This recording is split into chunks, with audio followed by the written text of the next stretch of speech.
lancer. Bon, bah, c'est parti, on va le lancer maintenant. Ok, est-ce qu'il va réussir à se lancer? Oui, bah j'attends, ça serait bien. Voilà, ça y est. Ok, donc là on avait nos vidéos games, hein, on avait try it out et execute. Et ici on avait, ok, on avait 200, vidéo games, 200, ok, on va aller voir ce qui se passe, qu'est-ce qu'on devait ramener. Donc là notre forecast, c'était pas ça qu'on voulait. Notre vidéo game endpoint c'était bon. Vidéo game, ouais, 5, c'est de me rappeler un peu ce qui se passait, ce qu'on avait fait la dernière fois.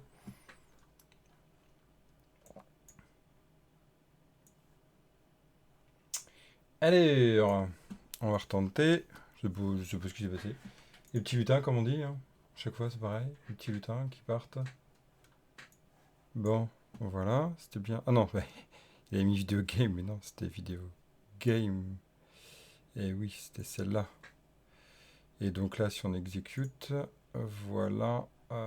Exécute. Ah, voilà. C'est bon, on les a tous. Donc notre URL, elle est bien là. Hein, cette URL-là. Voilà. C'est cool, donc on a tout bien. Il nous reste plus qu'à faire un truc, hein, quand j'ai mis là, ici, c'est la partie cross-domain. Hein, donc l'idée d'agir pour rajouter des cross-domain. D'accord, donc voilà, on va faire du enable course. Tiens, j'adore les docs qui sont toujours bien à jour. Hein, oh, c'est bien ça. Vous reconnaissez ici, hein, c'est très ancien ça, donc on va faire, c'est pas du tout enable course. Hein. Super, .NET Core, ce serait pas mal que tu vas pas sur le bon. Ok, on va aller regarder ça. Donc le blablabla, blabla, enable course, voilà. Donc ici, vous voyez comment faire. Donc c'est ce qu'on va suivre hein, sur la doc. On va créer en fait une origine, puis on va autoriser nos courses. Donc l'idée, c'est toujours pareil en .NET. Alors c'est une partie ASP.NET Core Web API, donc vous n'êtes pas du tout obligé de la suivre si vous ne la faites pas d'habitude.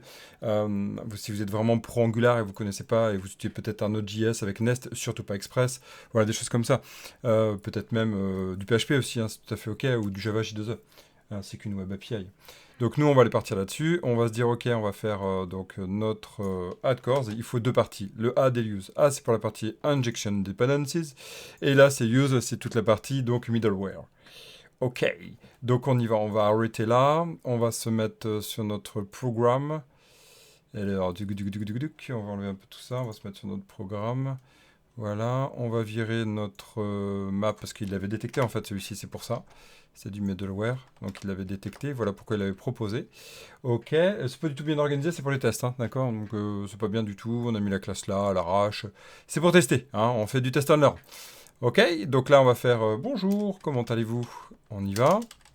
On va se mettre là, voilà, il nous faut une mat hello, blablabla, donc qu'est-ce qu'il nous dit? Bon, bah, on va le suivre tout gentiment, on va faire un peu le bêta au début, c'est pas grave. Hein, au début, on va essayer de comprendre, puis après, on va mettre. Donc, en fait, vous pouvez créer autant de policies que vous le souhaitez. Et donc, ça va être bien, parce qu'en fait, sur certaines parties, vous pourrez ajouter des cores et d'autres non. Et donc, là, notre origine, bah, c'est quoi? Ça va être le localhost. Hein. HTTP, localhost. Pareil, on y va à l'arrache. Localhost 2.4200. Ou ça, heureusement, on va l'enlever après. On va le mettre dans les settings, etc. D'accord?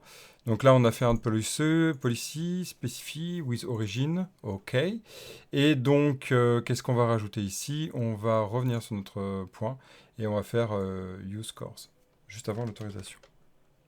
OK. Juste avant l'autorisation. Bah, ça tombe bien, il est beau autorisation. Voilà. OK. Voilà. Ça c'est bon, blablabli. Donc voilà, permet de blibli. With origin, hein, vous voyez qu'il y a possibilité, on peut faire du hello any header, on peut rajouter même d'autres choses. Hein, et c'est ce qu'on va rajouter en plus. Là on y va et après on spécifiera vraiment ce qu'on veut par la suite. D'accord? Donc vous voyez with origin, policy with origin. Et donc là on va rajouter ici le with. Hop. Donc là, bah, ça se fait dans tous. Hein. Vous les avez dans tous les frameworks de type web, hein, si vous n'avez jamais fait cette partie-là. Ok, c'est pas le plus important ici. La stratégie par défaut, course, voilà, si vous voulez prendre par défaut. Et si vous voulez spécifier, donc là, regardez, on va pouvoir dire, ok, may endpoint, et on va pouvoir dire, ok, tu utilises ce spécifique-là. Si on peut faire du général et du spécifique. Ok. Bon, on reteste. On va tester. Ok. Petite partie qui permet de tester. Vous pouvez le faire avec Node.js, vous pouvez le faire Node.js Express, mais attention, j'insiste bien, Express est mort. Hein. Regardez, npm Express. Voilà, il y en a encore qui l'utilisent. Moi, je dis non. Je dis non. La dernière version... Ah oui, c'est vrai qu'ils ont fait une petite mise à jour il y a 4 mois. C'est vrai, il y a une petite dernière qui a été mise à jour, donc ça c'est très bien. Mais moi, je vous invite vraiment à oublier Express. Hein. C'est... Voilà, les mises à jour sont pas là. Il y a... Les évolutions mettent un peu de mal, tendent un peu voilà, mettre du temps avant. Mais c'est vrai que voilà, ça y est, enfin. Donc peut-être que, peut-être que, ça fait tellement longtemps qu'ils nous l'annoncent, tellement, tellement. Donc moi, c'est là où je vous dis attention. Hein, c'est ça qui d'ailleurs qui a pêché beaucoup sur la Express. C'est qu'on voyait jamais la 5 arriver alors qu'on savait qu'il y avait plein de choses à mettre à jour. Donc ça y est, la 5 est en train d'arriver doucement, doucement, mais sûrement. Vous voyez, c'était donc en pré-release.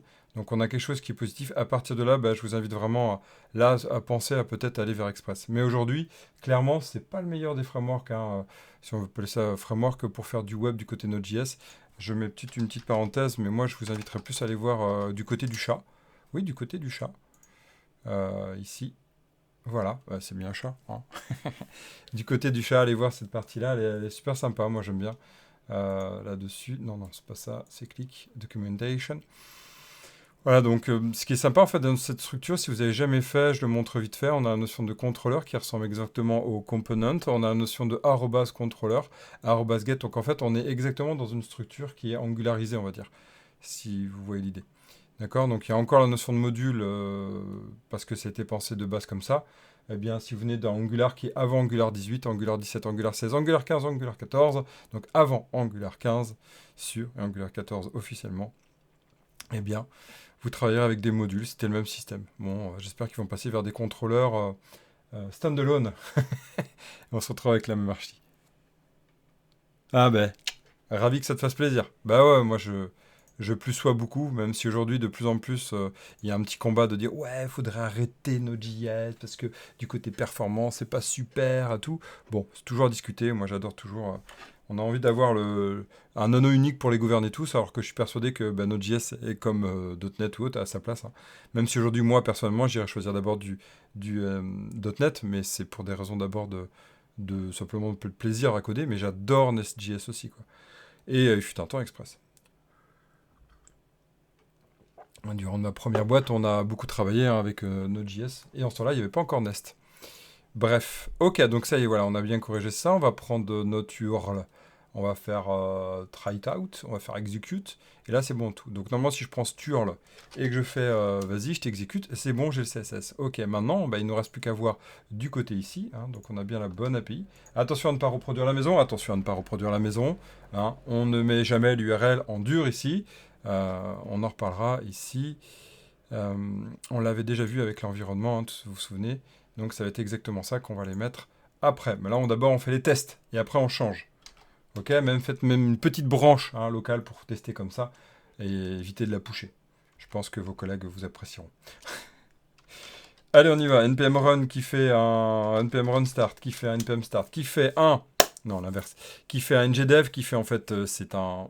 ngdev, c'est un alias, on me l'a déjà demandé, de ngserve, hein, donc il n'y a pas de nouveauté par rapport à ça. C'est juste qu'ils l'ont ajouté en plus. On va faire un petit O. Ok, il y aurait. Ok, on va sur nouveau. Non, c'était sur mes jeux vidéo. Voilà. C'était sur quoi? Mes jeux vidéo. C'est ça. Normalement, si on va sur F12, voilà. On va avoir quoi? On va aller voir ça. Sur Video Game. Ah non, mais c'était bien sur le save. C'est vrai. Ah, dis donc, c'est 3 jours. Il y a les vacances et c'est fini. Hein. Ouais, les vacances le week-end. Ok, on y va là. Hey, regardez! Hey! Amazing, non? It's amazing! Ça fonctionne! J'adore dire ça. Il faut toujours s'extasier, moi je dis du côté code, quelle que soit l'expérience qu'on a. Et moi je suis toujours content quand ça fonctionne, même l'étape numéro 0. Alors qu'il y a des étapes tellement plus compliquées après, mais déjà cette étape-là, elle est encourageante. Donc qu'est-ce qu'on voit là ici? On voit que ici on a bien arrivé avec notre map post, que notre modèle, est-ce qu'il a été bindé? Eh bien, le label n'a pas fonctionné, mais la date du 23 juillet a fonctionné. Donc on va aller voir, c'est label, donc il y a des choses encore à aller voir. Mais voilà, on ramène bien notre label, et on ramène, tout a été sauvegardé aussi, on l'a vu. Yeah! Donc on va aller voir, on va corriger ça un peu. C'est notre vidéo game, ce n'est pas non, mais c'est label. Et ben voilà, c'est tout simplement ça. Alors il y a deux choix ici. Il y a deux choix, hein. Ce choix-là, il dépend aussi de l'architecture. Donc c'est parti pour un petit schéma d'architecture. On va faire du Excalibro, voilà, Hexalibro, blablabla.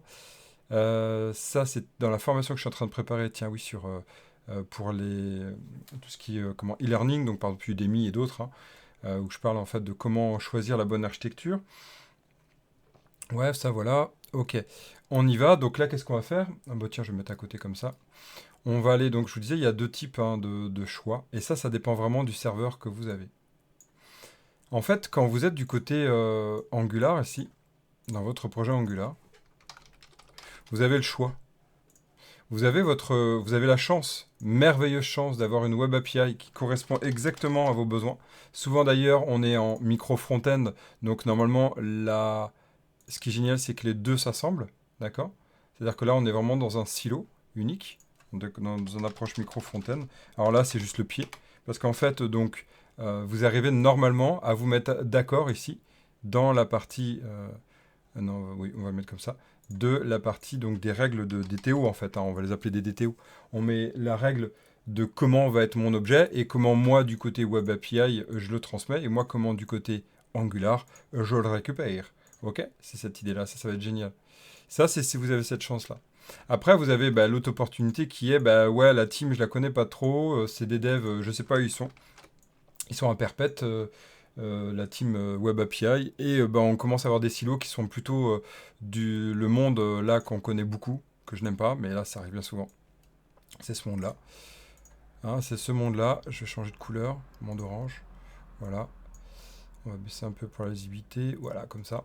Et donc là, en fait, on ne connaît pas ce qui est fourni. Alors ça peut être aussi, vous savez, j'en avais déjà parlé, ça peut être aussi donc le monde de l'open data. Hein, l'open data. Et si je vais sur l'open data, Pays de Loire, et que je vais sur données, et que je vais là, qu'est-ce qui va être intéressant? Tiens, non, pas Pays de Loire, je vais plutôt faire Nantes. Nantes Open Data, voilà. Ok, ici, si je fais là, on va les récupérer. Je vous avais déjà montré ça, je crois. Si c'est pas le cas, voilà, on va le regarder. Vous avez compris que j'habite à côté de Nantes. Voilà, disponibilité en temps réel, des parkings. Très intéressant, ça. Voilà, on va aller sur l'API. Et vous voyez ici, là on a une structure GRP underscore complet. C'est pas ça qu'on veut, hein. C'est pas ça qu'on veut. Et on avait déjà eu le cas avec, vous vous souvenez, Swappy, c'était ça que je voulais vous initier, avec le map. Là, on va être obligé de faire de la conversion. Ok, on va avoir de la conversion, puis on va parler de DTO. Ici, en fait, on a l'opportunité de se dire qu'on peut tout à fait se caler avec ce qui est présent du côté back. C'est tout à fait ok. Par contre, il y a un point clé. J'en parle d'ailleurs dans une formation que j'ai faite sur Udemy. Même si cette formation aujourd'hui, je ne comprends pas pourquoi elle est en baisse de régime. Bon, alors que moi, je trouve qu'elle est. C'est moi, bien sûr, mais je trouve qu'au contraire, elle est super opportune. Alors, par contre, c'est vrai que j'ai pas mis à jour avec la dernière version de Postman. Mais avec Postman, il y a quelque chose qui est génial. Hein, c'est une petite parenthèse qui est à connaître. Postman, Newman. Vous connaissez Newman? Non, je sais pas si ça vous parle, Newman. C'est génial. En fait, Postman, ça permet de faire donc des tests. Alors, il faut payer une partie de Postman, ça c'est chiant, mais en dehors de ça, c'est génial. Parce qu'en fait, Postman, vous allez pouvoir créer pas mal de requêtes, de tests, hein, c'est de tests, et vous allez pouvoir faire des tests de votre Web API. Et ce qui est génial, en fait, c'est d'intégrer dans votre CI/CD, donc dans votre pipeline d'exécution, une approche de Newman. Newman, c'est quoi? C'est donc c'est un NPM Registry, hein, donc c'est un package qui est proposé par Postman, qui va aller exécuter, regardez, Newman, new, et il va exécuter en fait tout votre JSON des collections à tester. C'est juste un régal. Je vous invite à aller voir cette formation. Alors, comme je dis, elle est un peu plus basse, pourtant, franchement, bon, c'est les réseaux sociaux, hein, tout ce principe-là, ça monte, ça descend. Mais fut un temps, elle était à 4,5 et même elle était à 5, mais bon, c'est vrai qu'elle commence à être un peu désuète au sens, le Postman a changé. Et j'ai pas le temps du tout de la changer, celle-là. Allez voir quand même, c'est vraiment pratique. Et vous verrez en fait, même pas que la mienne, hein, vous verrez. Donc du coup, vous allez créer cette partie-là et vous allez lancer cette validation. Et en fait, Newman, vous allez pouvoir mettre en place un système qui est bien avec Newman, c'est que vous allez utiliser dans donc, le test de Postman, c'est du JS, c'est une sorte de JS, hein, c'est une librairie, une surcouche de JS, et vous allez pouvoir utiliser AJV Validator. Je ne sais pas si vous connaissez Validator. AJV Validator, c'est vraiment bien, parce qu'en fait, ça va aller valider votre schéma structurel de votre Web API. Hein, vous pouvez le faire de plein de façons de faire. Là, l'idée, c'est que moi, je vais aller structurer au moment où je veux aller requêter une Web API que je ne maîtrise pas. Eh bien, je vais m'assurer qu'elle n'ait pas changé niveau structure. Vous voyez l'idée? Hein, imaginez que ma structure allait changer à l'intérieur. Ben, je vais être vachement bloqué dans cette approche. Parce qu'il faudrait que je change le mapping, il faudrait etc. D'ailleurs, dans les deux cas. Ben là, au moins, si je mets en place en fait un système qui va aller valider ici, qui va aller valider l'ensemble, hein, comme ceci. AJV, je vais mettre AJV. Ah ben j'y vais, hein. Super blague. Et bien ici, je vais aller le mettre et je vais aller contrôler ça. Donc comme ça, je suis sûr qu'au moment où je vais livrer, je vais m'assurer qu'en production, j'ai bonne structure. Comment? Je reviens dessus. Eh bien c'est génial, puisqu'en fait, ici, vous donnez le schéma que vous attendez. Et c'est un schéma JavaScript, ce n'est pas du TypeScript. Hein. Attention. Hello, Florent. Ce qui est important, c'est que c'est pas du TypeScript. Le TypeScript, c'est pas du temps réel. Hein. Je sais qu'il y a des personnes qui se font beaucoup avoir avec ça, beaucoup avoir avec TypeScript, c'est qu'ils croient qu'en fait il y a une vérification en temps réel. Non, non, non, c'est exactement comme du SQL, hein. Du côté back-end. J'écris ma requête SQL, si j'ai changé mon nom de colonne et ma table, c'est fini, ça pète. Hein. Ben, c'est pareil là. Mon TypeScript part du principe que je veux contrôler quelque chose, que je veux figer au moment de la génération du JS. C'est ça que ça veut dire. Mais si ça se trouve, les données, elles ont totalement changé au moment de l'exécution en prod. Et alors là, bim, vous vous retrouvez en situation compliquée. Donc lancez un AJV validator, pas en live à chaque fois que vous allez exécuter. Lancez-le au moment de la mise en prod. Et lancez-le de temps en temps dans des tests, hein, dans de la CI/CD, en GitLab. Hein, ça peut être vraiment pratique. D'ailleurs, on ira jusque-là si vous voulez après. Ça vous dit, là je l'ai mis sur GitHub. C'est vrai que j'ai plus tendance à montrer sur GitLab. Ma foi, c'est un peu pareil. Pourquoi utiliser une manuel plutôt que d'exécuter... Ah, mais alors là, je suis tout à fait d'accord avec toi, Geoffrey. C'est l'autre approche. En fait, ça dépend de l'approche. Et ça, c'est si tu as la maîtrise du bac. Et ouais, ça, c'est tu as la maîtrise du bac, Geoffrey. Moi, des fois, j'ai pas la maîtrise du bac. Ici, j'ai pas la maîtrise du bac.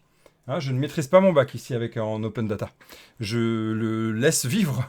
Et donc, je vais bien souffrir le jour où, chez Nantes Métropole, ils décident de changer l'open data. Bon, en vrai, ça, vu qu'il leur faut du temps, hein, vu que c'est tout un système open, donc c'est aussi l'État, tout ça, ça met du temps.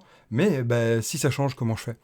Je me retrouve en difficulté. Mais comme tu dis, si tu as la maîtrise du bac, c'est-à-dire dans cette approche-là, eh bien, en effet, la deuxième option, je suis tout à fait d'accord avec toi, tu vas pouvoir mettre en place ici des tests, hein, des tests fonctionnels, ici, hein, des tests d'intégration, des tests unitaires, etc., des tests de validité, tout à fait. Hein, c'est ici qu'on va pouvoir les mettre. C'est les deux approches. Il y en a une qui est du côté... il y en a une qui est du côté... En fait, du côté front, et il y en a une du côté qui est du côté back. Du côté. Ok? Ça va, j'ai répondu à ta question?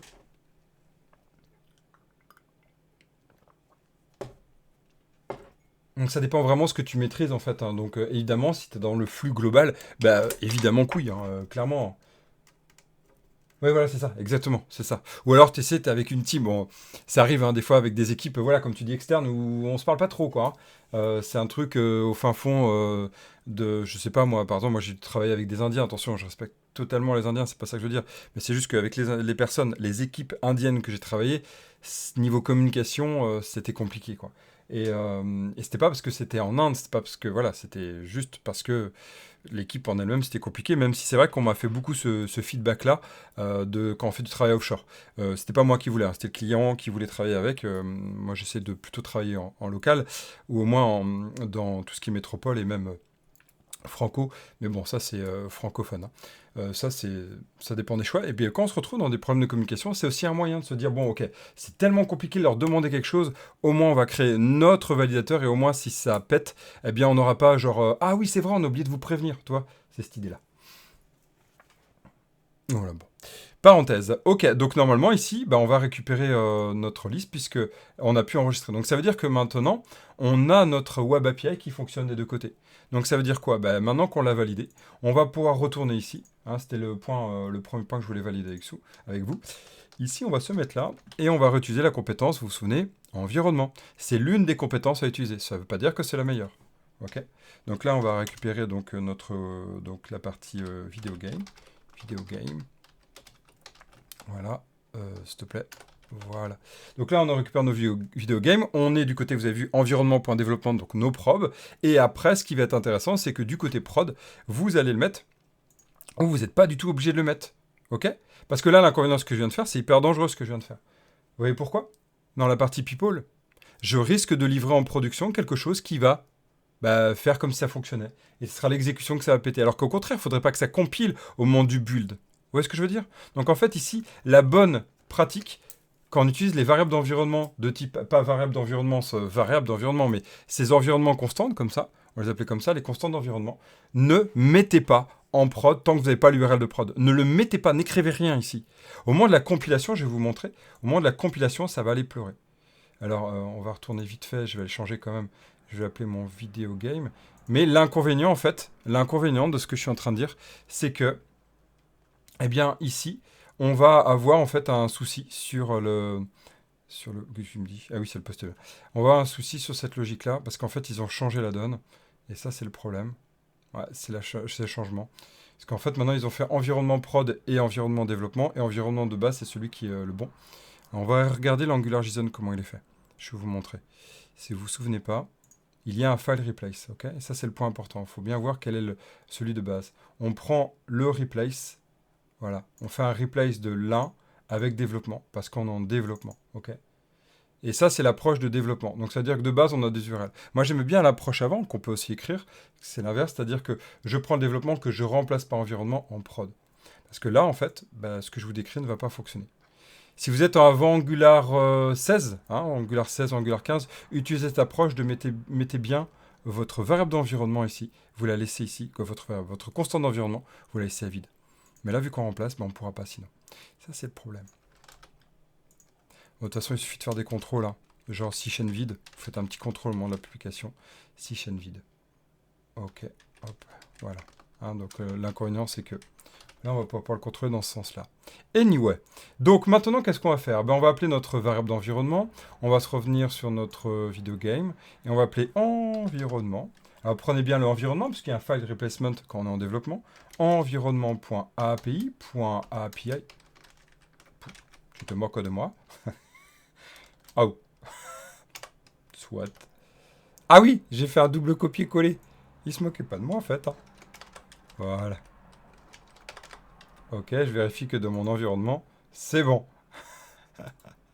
J'adore ce genre de moment. Ok, et là, donc, on va prendre ici notre vidéo game. Voilà. Ok, super. C'est cool. Exalidro, c'est bon. Localhost video game, c'est bon. Sur listing, et on avait vu que le post, c'était pareil sur le Swagger. On va vérifier sur le post.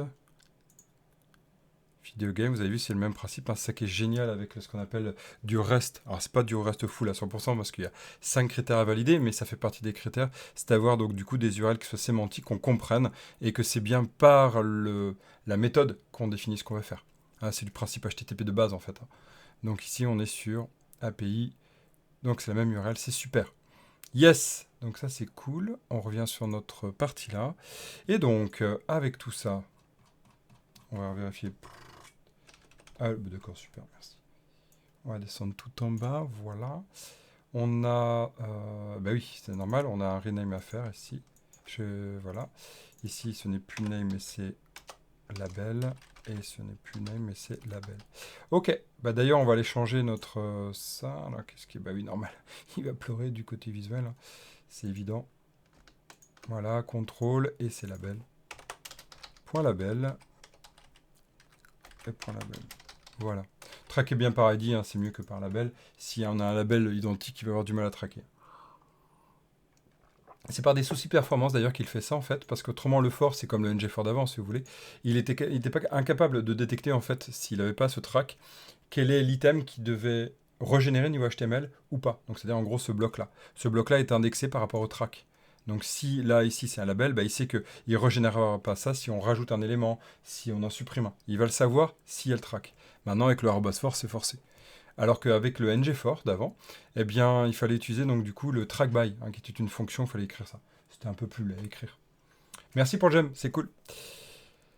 Ok, voilà, donc là, on va faire notre listing et on va revenir sur notre list game. Vous vous souvenez, on a fait donc du coup la même chose. On a notre inject get all video games service. Ok, on va aller récupérer ça avec là. On avait un use factory si je suis, sinon machin. Ça maintenant, c'est bon, on va pouvoir l'enlever. Alors j'aurais dû faire une branche, tout ça. Vous savez que là, on est vraiment dans la partie, on est centré formation. Et puis après, on ira plus loin, s'il le faut. Et donc là, on va return de this.getAllElement de, pas du tout ça, .http client, .get. Vous mettez bien le type de retour que vous attendez. A priori, c'est des video games. D'accord? Et vous allez mettre ici, donc, l'URL, donc environnement.api.video. Voilà, et bien ça, on est bien. Ok, ça c'est super. Ce qu'on peut faire en fait là-dedans maintenant, c'est qu'on peut s'amuser. Et oui, moi j'aime m'amuser côté code, j'espère que vous aussi. On peut s'amuser en faisant quoi? Un système de retry. C'est quoi le retry? Vous connaissez le retry? Alors ceux qui n'ont, bien sûr, qui viennent de débuter à Angular, vous connaissez sans doute pas. On va aller voir ce que c'est RxJS. Retry. Ça permet de travailler les opérateurs, c'est quand même pas mal. Hein. Voilà, le retry. Le retry, return on the service that mirrors the lines with the exception. Ok, donc en fait l'idée, c'est qu'on va aller déterminer le nombre de fois qu'il va tenter de réexécuter. Ok. Lorsqu'il y a une erreur, il va aller déclencher. Là, donc là, la simulation elle est simple. Hein. J'ai une source où c'est un intervalle qui fait c'est un intervalle qui fait tous les 1 seconde, 1000, vous voyez, c'est 1000 millisecondes, qui fait tous les 1 seconde un next dans mon observable type, donc il y a mon next. Eh bien, mon next exécute mon merge map. Mon merge map, qu'est-ce qu'il fait? Il fait si val est supérieur à 5, je déclenche une erreur. Ok? Sinon, je renvoie ma valeur. Parce que c'est le merge map s'abonne sur un observable. Et donc, ben, vu que ça a pété une erreur, ça a fait un retry. Donc, il va retenter 2 fois. Et puis après, ben, vous voyez, on va le voir, là, ça retente 2 fois. Et après, ça explose, c'est normal, puisque c'est le même code 2 fois. OK? Ça sert à ça. Donc, vous pouvez mettre du retry, ça, c'est très pratique, et même le configurer. Donc, ça permet de se dire s'il y a un plantage, vous pouvez tenter. Si vous savez que c'est une API qui peut être sensible, qui a tendance à lâcher, ben, vous pouvez tenter ça. Au moins, ça évite l'utilisateur d'avoir direct ça pète, quoi. Ça, c'est pratique. OK?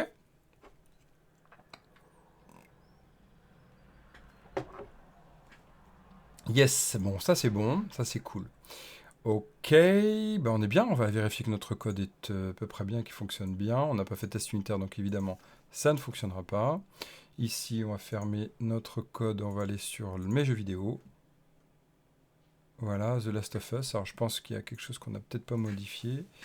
Puisque dans mon API, normalement, je crois que j'ai rien. Attends, je sais même plus. C'est pas bien, j'oublie tout. Oui, normalement, je dois avoir ces 5-là, donc. On va aller voir. Il retrait instantanément. Oui, tu peux mettre un petit delay sinon, si tu veux. Tout à fait. Tu peux mettre un delay. Exactement. Avec un delay, c'est très bien. RxJS, et donc du coup, tu peux mettre aussi un delay si tu veux. Et tu peux faire aussi un système qui va retry que après un certain temps donné. Tout à fait. Exact. Alors, moi, je vais aller voir dans mon liste game pourquoi mon liste game, il me ramène ma liste. Je suppose que soit c'est que j'ai pas compilé. Que ça pas fait... Bah oui, tiens, regarde. C'est pour ça, en fait. C'est que j'ai gardé la dernière version.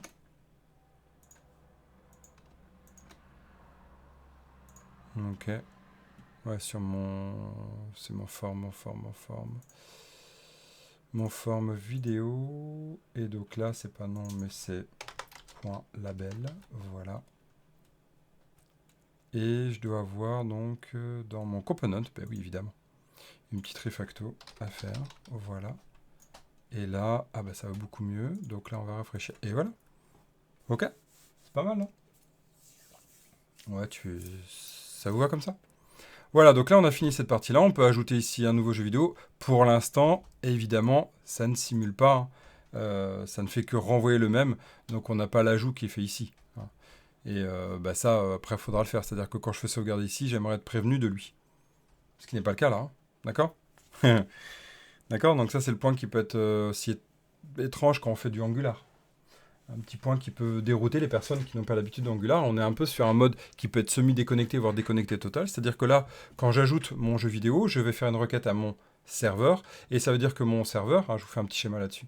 Bah, c'est là. Ça sera très bien. Non, parce que autrement, ça va amener la confusion. On va le prendre ici. Hop, je mets ça pour éviter qu'il y ait de confusion. Je vais prendre toujours pareil client-serveur. Ok. Tac. Donc on oublie cette partie-là, voilà, on oublie. Quand moi je suis ici sur la partie, j'ai 2 composants. J'ai un composant ici de listing, donc list.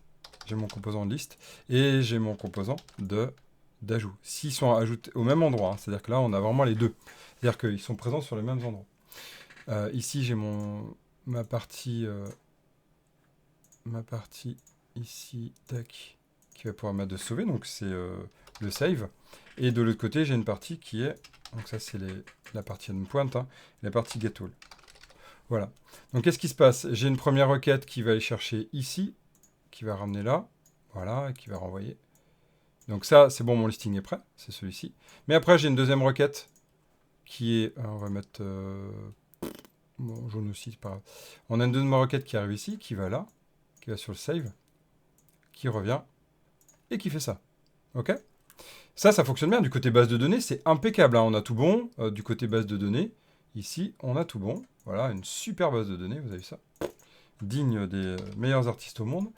Ici, on va mettre violet, puis ok, puis ça, c'est pas une bonne couleur, on va mettre voilà, ouais, c'est bon comme ça. Voilà, notre base de données est bien mise à jour, hein. Notre base de données est mise à jour, ça c'est sûr. Mais, qu'est-ce qui se passe en fait ici? Regardez, notre base de données, j'y vais, on dirait un champignon, quoi, en plus un peu déformé. On arrive là, ça save, hein. Donc, mon gâteau, il arrive ici, mais là, vu que je suis présent sur la même page, hein, je remonte ce qui se passe, je suis présent sur la même page. Donc, je vais me retrouver, hey, saluté! Je suis présent sur la même page, donc ici, quand je vais ajouter un nouveau jeu vidéo qui est là, c'est super. Mais en fait, je n'ai pas d'information ici. Ma liste n'est pas au courant qu'il y ait une mise à jour.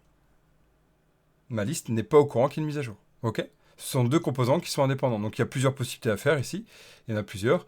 Et on y réfléchira plus tard. Mais là, en fait, on est bloqué. Alors que si je vais sur nouveau jeu vidéo que je fais ajouter, hop ici, admettons que ça s'enregistre bien en base de données, puis après que je reviens sur mes jeux vidéo, j'ai bien une requête ici qui est faite vers les jeux vidéo, et donc du coup vers mon API, et donc là, ça va bien se mettre à jour, vous voyez? Sauf que là, quand je suis nouveau jeu vidéo, je fais la mise à jour, je suis pas au courant. Je suis pas au courant du côté listing. Il va falloir trouver un moyen d'être au courant. D'accord? Et c'est quelque chose qu'on va aller introduire doucement, mais tout doucement. On va pas en parler beaucoup, mais c'est quelque chose que je voulais déjà vous parler. On va parler ici, je vais changer de couleur, je vais prendre voilà, cette couleur-là, pourquoi pas. On va le faire en cyan, ça sera en losange cyan. C'est ce qu'on appelle le behavior subject. Hein. Et on va pouvoir travailler sur ce qu'on appelle un gestionnaire d'état. Et en fait, l'idée, c'est que on va aller pouvoir communiquer, lui, qui va dire, toi, tu te mets à jour. Donc, c'est-à-dire que là, c'est fini la mise à jour du côté serveur, alors qu'on pourrait dire, ok, relance-toi, on pourrait très bien dire ça, mais on peut très bien aussi avoir un système qui va aller sauvegarder les éléments, et la liste va s'abonner sur cette partie-là. Donc c'est un système, en fait, où on va commencer à se découpler de la recherche directement, du résultat en Web API, et on la ramènera, en fait, dans notre behavior subject. On en parlera plus tard, mais c'est vers là qu'on va commencer à les penser, qui permettra d'aller petit à petit vers ce que j'ai déjà montré en vidéo, qu'on appelle NGRX. Ok, ça c'est la suite, hein, dans très très longtemps. Ok, voilà, donc ça c'est le point à connaître. On en reparlera. Ok, vous pouvez faire des photos, tout ça, hein, si vous voulez, bien sûr, il n'y a pas de problème. J'imprime l'écran. Alors, qu'est-ce qu'il nous reste à voir sur cette partie-là, sur notre formulaire? Bah, à vrai dire, tout fonctionne. À part le petit bug qu'on vient de détecter, tout fonctionne. Donc là, on peut faire un commit, hein, fit, ça fonctionne. Donc on va dire V1 fini. Cool, on a fini, c'est génial. Donc qu'est-ce qu'on va faire maintenant? Eh bien, on va aller travailler un peu d'autres notions d'Angular qu'on n'a pas encore vues, hein, qui sont spécifiques. On avait travaillé les signaux, vous vous souvenez, on a travaillé les composants, le input-output, on a travaillé, qu'est-ce qu'on a travaillé ici? Ben, le HTTP client, on a travaillé le routing, on a travaillé les formulaires en TDF. Eh bien, il y a une autre partie qu'on n'a pas faite. Et donc, du coup, ce sont les formulaires de type Reactive Form. Et donc, on va les voir. Alors, la plupart du temps, on le voit plutôt en formation avancée, mais bon, j'ai envie de vous le montrer un peu, c'est assez sympa. Hein, et donc, bah, c'est ce qu'on va faire maintenant. Alors, on a nos vidéo games, et ce qui serait sympa, en fait, c'est qu'on va aller gérer des consoles. Hein, on va avoir un système qui va gérer des consoles, puisque nos vidéo games, a priori, sont liés avec des consoles. Donc, on va rajouter ici une feature qui va gérer des consoles. D'accord? Ouais, bah, ça, si vous n'êtes pas d'accord, c'est vous qui suivez. ng generate component, features. On va faire donc du coup console. Alors, on va y tenter un truc parce que autrement, je sais que je vais me faire avoir. Voilà. Voilà, on va mettre game console quand même. Je voulais voir s'il n'y avait pas une autre traduit. Game console, on va plutôt faire. Pour éviter la confusion avec la console, hein, .log. Game console, ok. Super.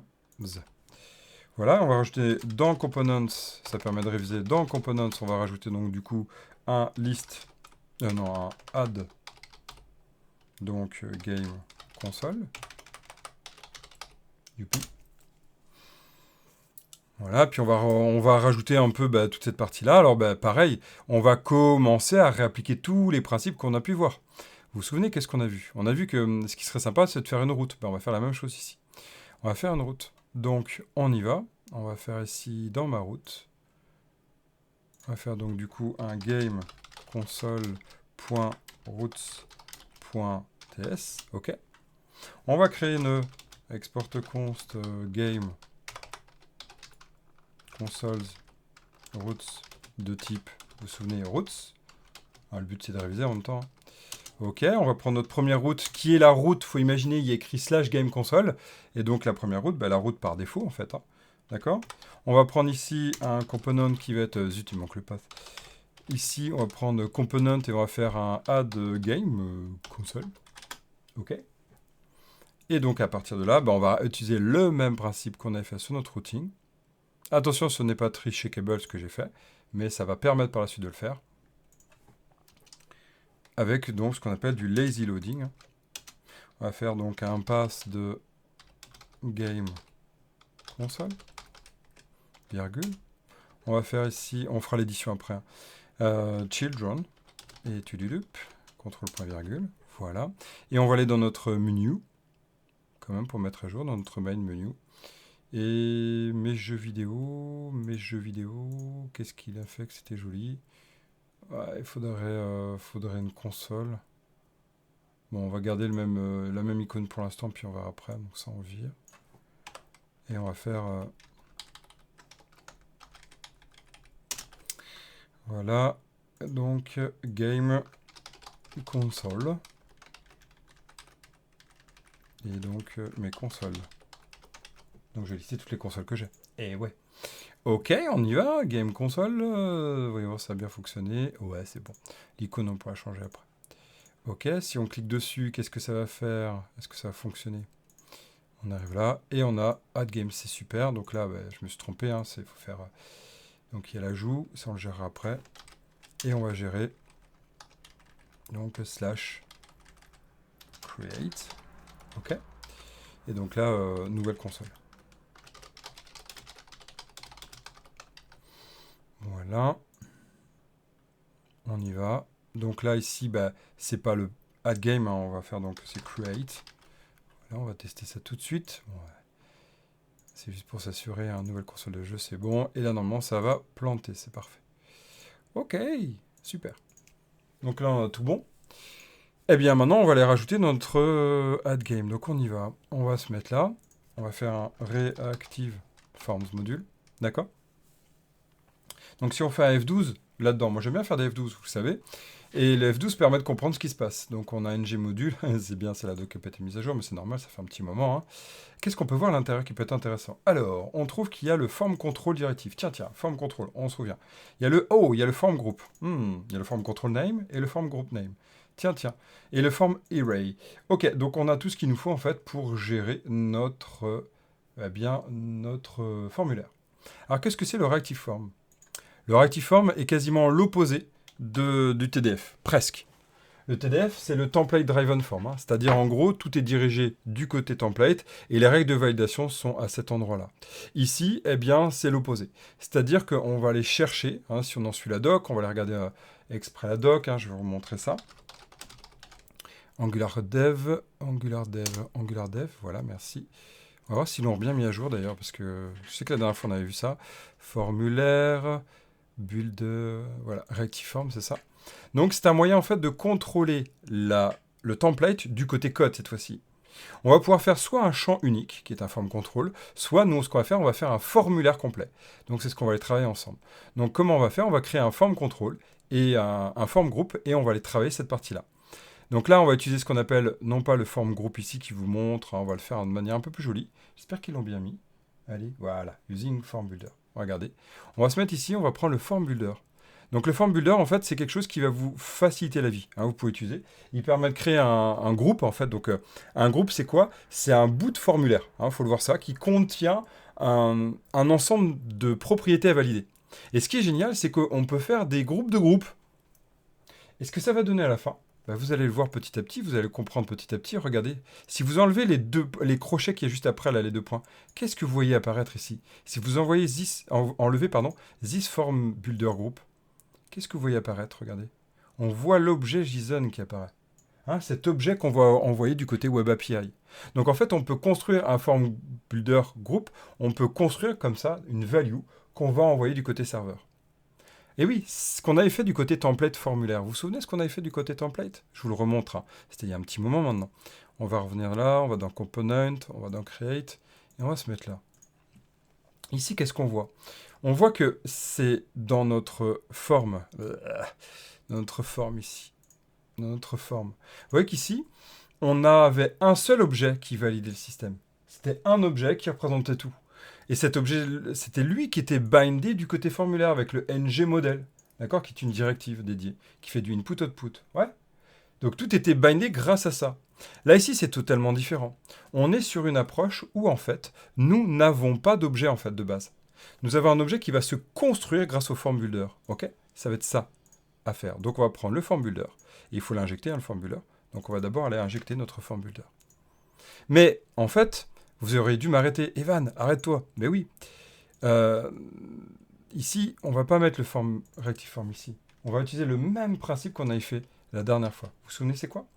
On va faire un ng generate feature, blablabla. Et là, on va faire exactement pareil. Form game console. Comme ça, en fait, ici, on va aller traiter les informations exactement pareil. Ou comme ça, on pourrait les gérer du côté édition ou du côté, eh bien, création. D'accord? La même possibilité. Ok, on va se mettre là, dans notre add game. Donc là, on va prendre dans notre add game. On va se mettre ici. On va d'abord se mettre du côté component. Et là, on va faire un form game console component. Voilà. Ok. Et donc, à partir de là, on va pouvoir l'appeler là. DTBC form game console. Voilà. Super. On va enlever le dernier chevron. On n'est pas obligé de le faire comme ça, vous le savez, hein, depuis un petit moment maintenant. Enfin, ils l'ont autorisé. Moi, c'est juste que j'ai des habitudes. Puis je le laisse faire. Ok. Et donc, on va se mettre dans notre forme. Et c'est là qu'on va mettre notre formulaire. Reactive form module.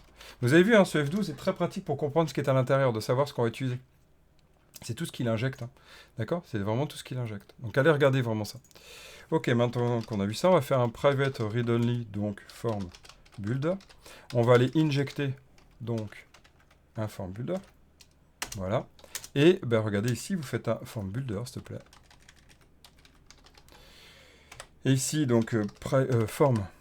Donc là, on va faire, c'est notre game console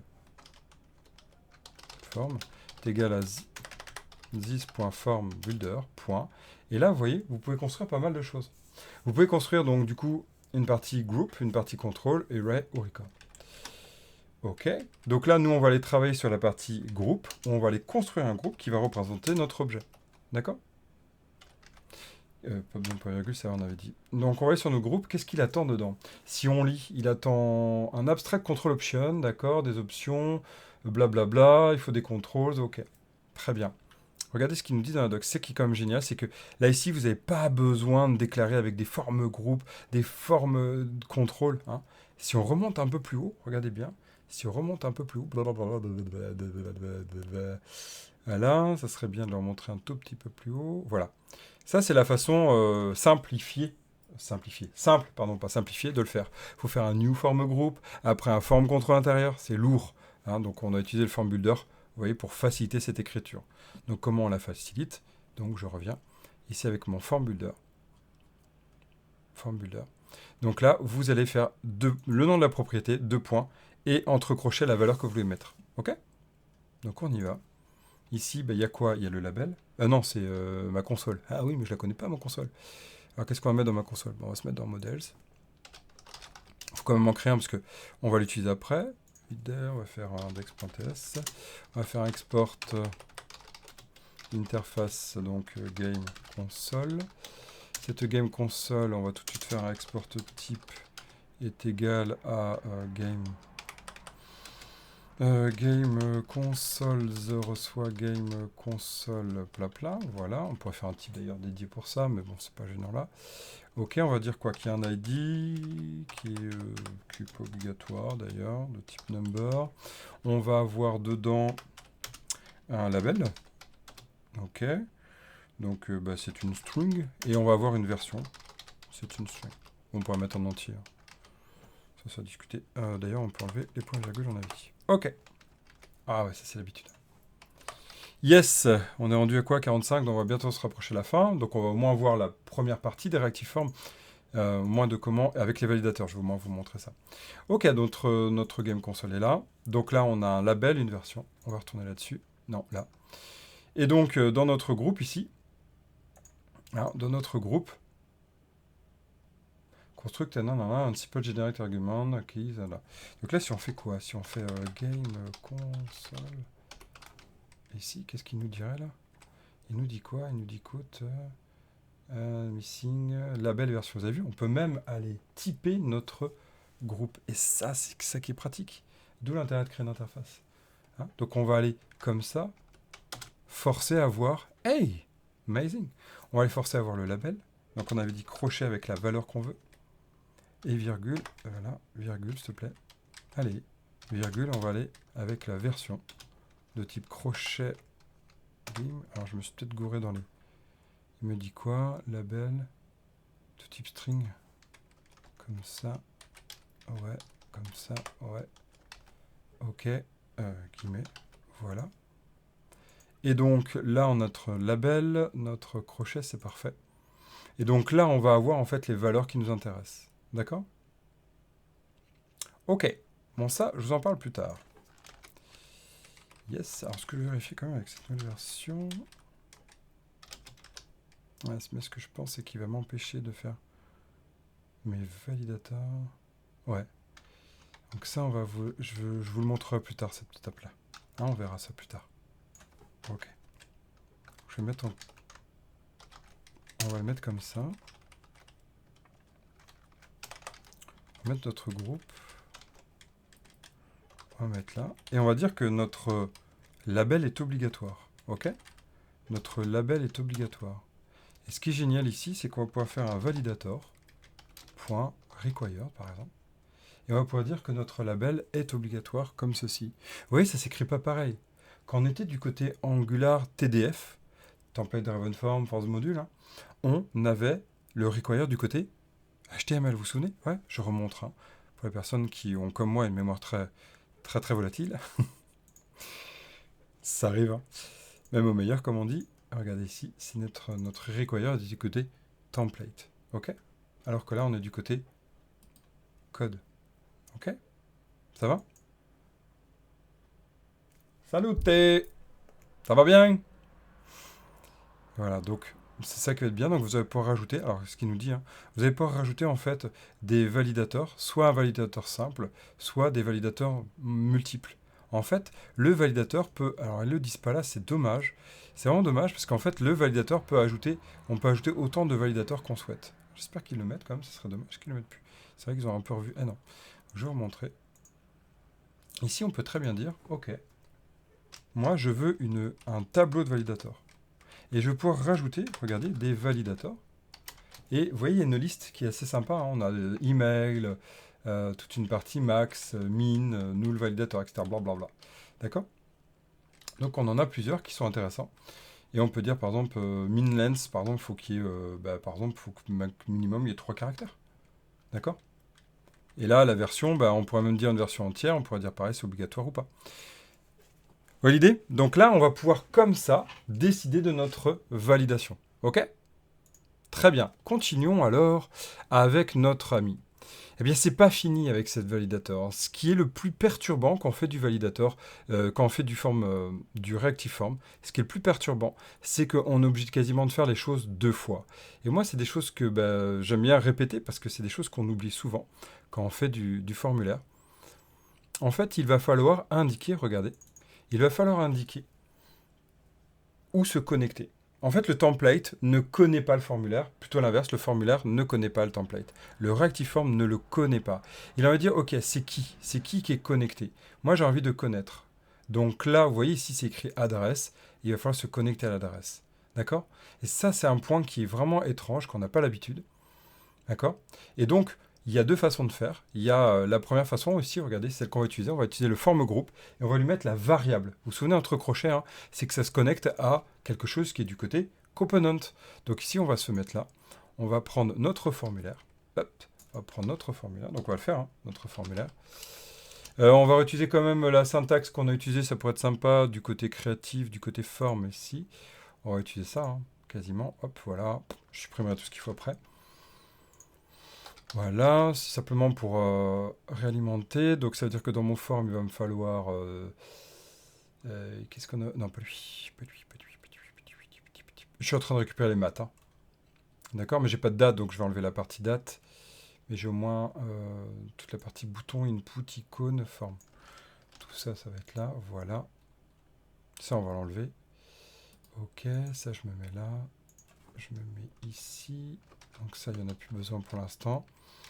Donc là, on va prendre le mat form field. On va prendre le mat icône. Voilà. On va prendre le mat input et a priori le mat button.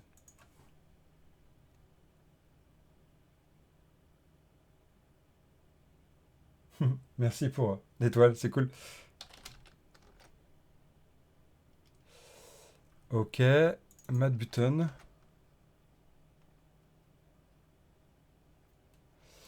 Yes, et on va sur mat button ici, nous voilà.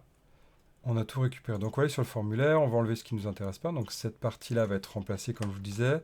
La partie input icône, bah, vu qu'on ne va pas la changer, c'était quoi? On avait mis quoi?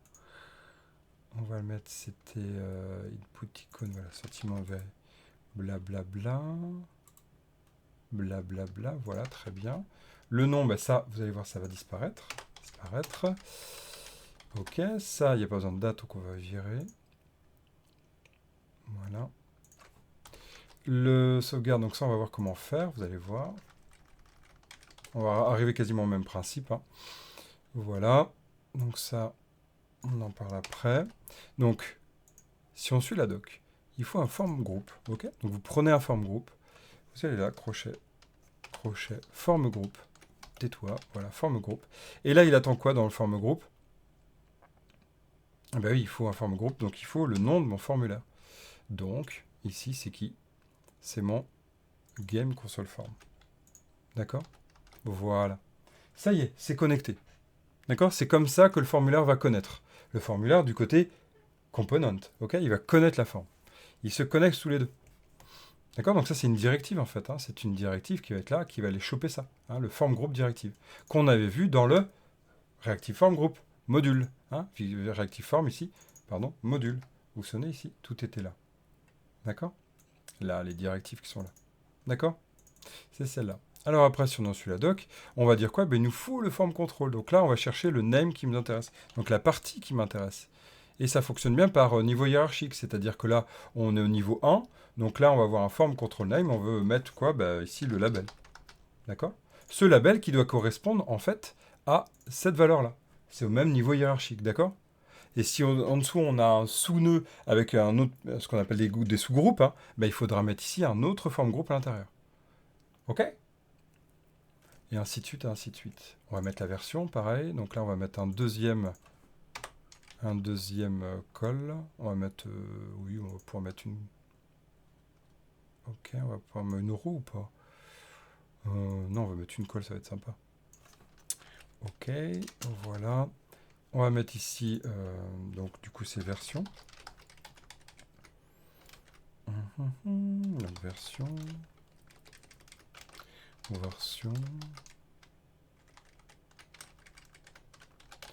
Et version. Voilà. Ok. Ça vous va ça? C'est bon? On a presque fini, on arrive à la fin de cette vidéo. Et comment on va la sauver? Alors, vous voyez ici, on va utiliser le même principe. ng-submit, hein, on va se connecter à ng-submit. Et en fait, vous allez pouvoir récupérer la value ici. Ça qui est génial, en fait, c'est que notre value, on va pouvoir. Et regardez comment on peut supprimer. ça va être le même principe. Donc on va rajouter les deux, on va déjà mettre ça en place, puis après on va faire le sauvegarde et on aura fini cette première étape. Donc première étape, c'était exactement ce qu'on a mis sur le bouton. Vous vous souvenez?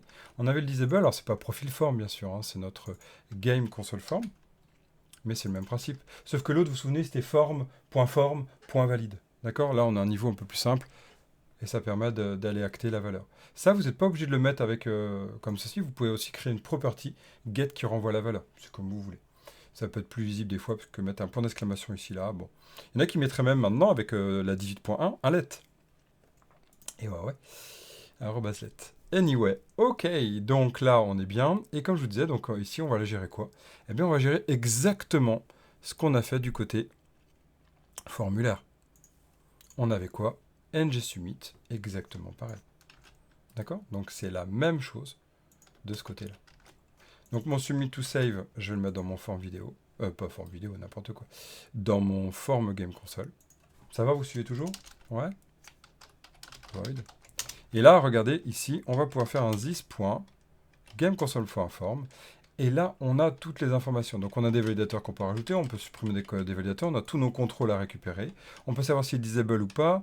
On peut le rendre enable, blablabla. On a toutes les erreurs qui sont passées. C'est super sympa. On peut aussi savoir s'il y a des erreurs. OK. On peut aussi redéclencher, en fait, le rafraîchissement. Hein. Donc, le dirty et tout, ça permet de relancer j'ai saisi ou pas, je suis passé à l'intérieur. Le pristine aussi du côté... quand on est du côté tablette ou téléphone. Voilà, on peut mettre une valeur pour récupérer une des valeurs. Et sinon, donc, le point qui nous intéresse, c'est quoi? C'est tout ça pour dire le value. Le value. Alors, le value, c'est quoi? Regardez, le value, il est typé maintenant. Ça fait depuis quelques versions, hein. Ça fait 4 versions qu'il est typé, enfin. Notre formulaire n'était ni avant. Hein. Et maintenant, il est typé, enfin. Donc là, qu'est-ce qu'on voit? On voit que mon label est string ou nul, ma version est string ou nul, d'accord? En fait, c'est un partial. C'est un partial de ces valeurs, suivant ce qu'il va être mis ou pas. Et donc là, on va récupérer nos valeurs. Et donc, ben, on va pouvoir aller passer ça, en fait, à notre console, hein, notre web API. OK? Donc là, ici, on va récupérer var résultat. On va tester ici, on va faire un console.info de result. Voir si ça fonctionne bien. Et on part pas tant que ça fonctionne pas. Si, quand même. Hein, on va arriver à la fin, là. Ok, on va sur la nouvelle console de jeu. On fait blablibli. On fait tout doudou. On fait F12 pour voir. Ici, connecter, sauvegarder. Et regardez, ben, ça fonctionne. D'accord? C'est pas mal. C'est pas mal, non? Donc aussi, si j'enlève ça, ben, là, c'est pas requis. Hein. Donc là, regardez, mon form n'est pas valide. D'accord? Si je mets un caractère, mon form n'est pas valide. 2 caractères, mon form n'est pas valide. 3 caractères, mon form est valide. Ouais, vous vous souvenez? J'ai mis ici un validateur min-length à 3. C'est ça la force, par contre, du Reactiform. Si vous avez des formulaires qui sont complexes, qui ont des champs dynamiques, ça sera la partie array, ou array, je ne sais pas comment dire en anglais. Si vous avez vraiment des formulaires avec pas mal de validateurs pour chaque champ, ne passez pas par le TDF, vous allez galérer. Passez par Reactiform. C'est très puissant et ça permet en fait d'aller vraiment loin sur cette partie-là. Ok, vous pouvez me rajouter des custom validateurs en plus, en respectant en fait, vous voyez, hein, on respecte en fait le validators ici, hein, toute cette partie abstract control avec validators error. Il suffit de respecter ça et ça fonctionne bien. D'accord? Ok, petit dernier point que je vais vous montrer. Juste pour ouvrir vos chakras. Chakra mimi, chakra. Si vous connaissez la référence, je sais, c'est une référence de post-boomer. Ok, c'est quoi? Ici, je vais aller sur mon private. Je vais aller sur mon detect changes. Donc form detect changes. De là. Et je peux faire un quoi? Alors, on va se mettre là. On va se mettre ici. Tac, ici, voilà. Et je vais faire un this.game_console. Et là...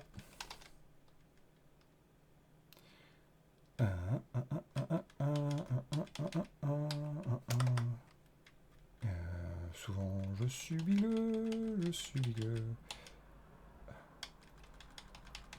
Attention, il va apparaître. J'ai dû le voir passer, c'est fou. Voilà. Ok. Voilà. Ok. Regardez ce que j'ai là. Vous le voyez? Je peux savoir à tout moment si ma forme a changé. Donc là, si je fais ça, je fais pipe et je fais tap. Vous vous souvenez du tap qui permet d'aller regarder à chaque next. Je vais faire, alors qu'est-ce qu'il y a dedans? C'est un, donc j'ai mon item. Item. Et là, j'ai quoi? Item.label version. D'accord? Donc là, j'ai la valeur. Donc là, si je fais un console info, changement. Et là, je mets item. Juste pour ouvrir vos chakras.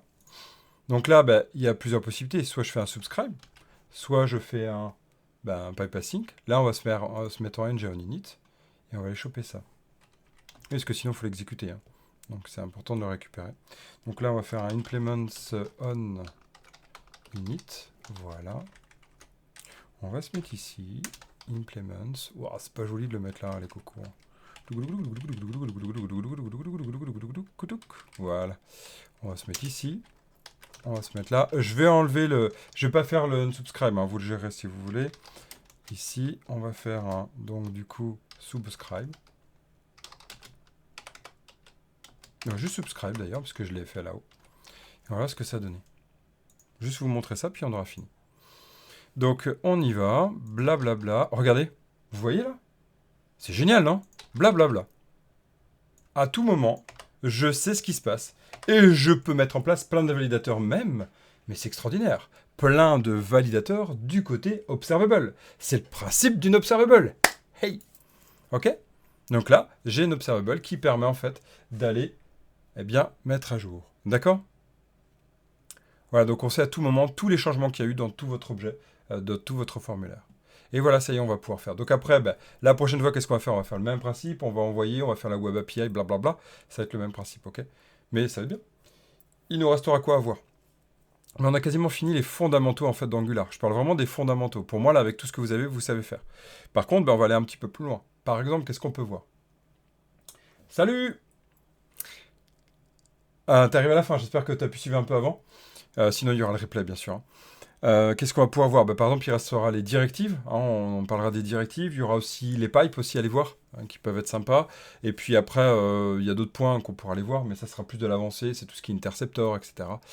Ça, on n'en parlera pas dans cette formation-là. Donc, on arrive petit à petit à la fin de cette formation où on va quand même finir. Ce qui serait quand même sympa, c'est de finir. C'est-à-dire, on va parler base de données, on va aller enregistrer en base de données, comme ça, on va aller voir la mise à jour. On parlera un peu de behavior subject, comme ça sera sympa à voir ça. Et là, on aura comme ça une petite structure pour pouvoir ajouter tous mes jeux vidéo. Voilà, une petite ludothèque toute simple. Hein, on va pouvoir supprimer, ajouter. On va la finir quand même, je trouve que ça peut être sympa. Ah ouais, tu pourras regarder le replay, je vais le poster dans moins d'une heure, il sera posté. Ok? Tu l'auras sur la chaîne de Curious Academy. Ok? D'ailleurs, je fais une réannonce, peut-être vous l'avez vu ou pas. Ce n'est plus Dev to be Curious, mais c'est Curious Academy qui fait toujours partie de Dev to be Curious. Mais Curious Academy est vraiment centré pour les devs, pour vous les devs.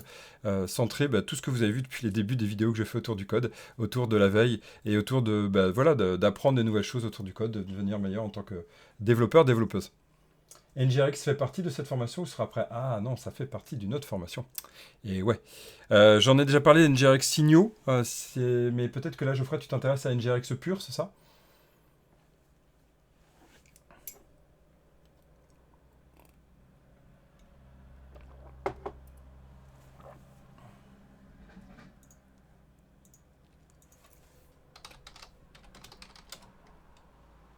Les deux, disons. Alors pour NGRX Signaux, tu as pas mal d'infos. J'ai fait plusieurs vidéos. Dès l'arrivée d'NGRX Signaux, donc sur YouTube, tu as pas mal d'infos sur la chaîne Curious Academy. Fais-toi plaisir, il y a une petite dizaine, non, un peu moins d'une dizaine de vidéos là-dessus. Je suis même allé jusqu'à la partie JWT, donc comment récupérer, comment mettre à jour, comment initialiser, etc. Puis là, je vais faire la partie token, c'est des rafraîchissements du token. Donc c'est-à-dire mon token il est perdu et comment je fais? Bon, c'est pas du live, là c'est des vidéos que je fais à côté. Pour ça je me concentre sur live sur ces parties-là. J'espère que ça t'ira. Et puis NGRX, je vais repartir sur toute une partie NGRX, parce que franchement NGRX, pour moi, il ne faut pas l'oublier. Hein. Ça dépend en vrai de la stratégie. Puis NGRX signaux, les signaux, il y a quand même un côté synchrone. Hein. Donc c'est un point important à prendre en compte, alors que la partie NGRX, on peut gérer de la synchrone.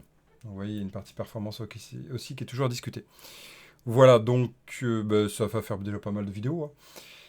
On se retrouve dans 2 jours. Donc ça sera jeudi, on se retrouve dans 2 jours. La semaine prochaine, je vous le dis comme ça, mais je le redirai, je ne vais pas être présent dans la journée. On ne pourra pas se voir ni lundi, ni mardi, ni mercredi. Je donne une formation Angular.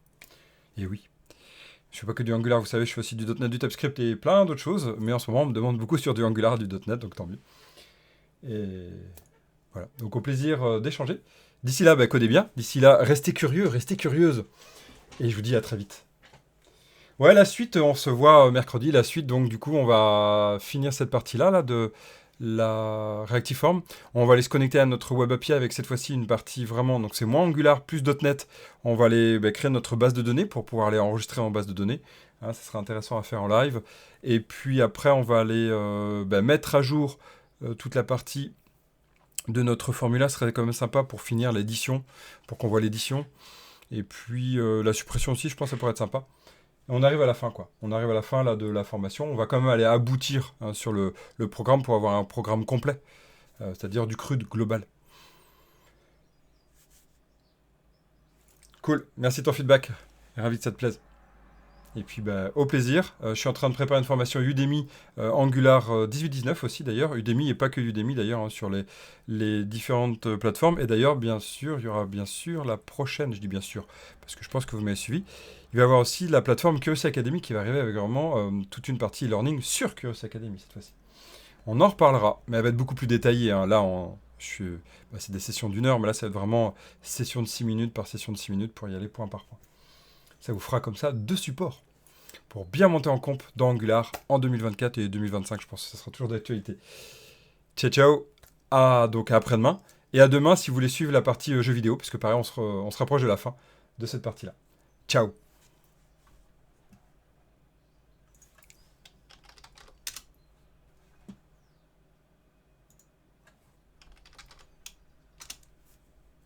Yes, ouais, sur le serveur de la Curious Academy, si vous y êtes pas, venez, vous aurez l'info. Hein, allez sur le site Dev to be Curious, dans la partie communauté, vous avez le lien pour rejoindre Curious Academy, vous serez au courant des prochaines sessions. Quand je n'ai pas de formation, j'essaie de le faire à 15h. C'est à 15h que je suis présent. Ok. Salute.